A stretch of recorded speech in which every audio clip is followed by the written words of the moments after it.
Қайырлы күн баршаңызға. Жетісу ауданы Сүйінбай атындағы номер 140 мектеп лицей оқушылары.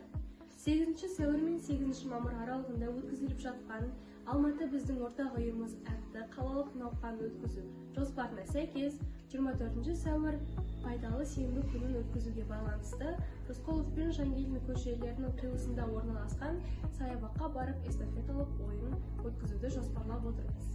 Бізбен бірге болыңыздар.